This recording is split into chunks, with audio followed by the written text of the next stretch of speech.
Hey everyone, welcome back to the channel. Today, we're tackling a super practical topic: how to transfer your USDT from Binance to your bank account in 2025. If you're new here, I'm your go-to guide for all things crypto, making complex stuff simple and straightforward. First off, let's quickly cover what USDT is. USDT, or Tether, is a stablecoin that's pegged to the US dollar, meaning its value stays pretty steady, which makes it perfect for moving money in and out of the crypto world without wild fluctuations. Now, let's dive into the steps. Step 1. Make sure your Binance account is fully verified.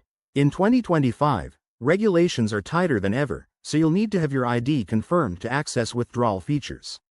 Head over to the Binance website or app and log in securely. Always use two-factor authentication for extra protection. Step 2. Convert your USDT to fiat currency. Go to the Trade section, select USDT, and exchange it for your local currency, like USD or EUR. Keep an eye on any conversion fees, they can add up, so choose the best rate available.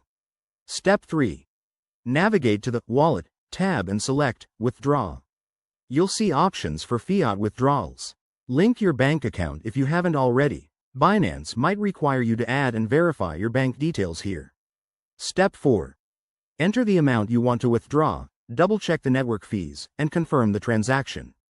Processing times can vary, but it usually takes 1 to 3 business days in 2025, depending on your bank's policies. Finally, once it's done, you'll see the funds in your bank account.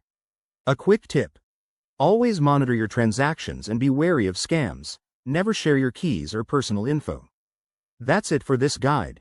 If you found this helpful, hit that like button and subscribe for more crypto tips. Thanks for watching, and I'll see you in the next video.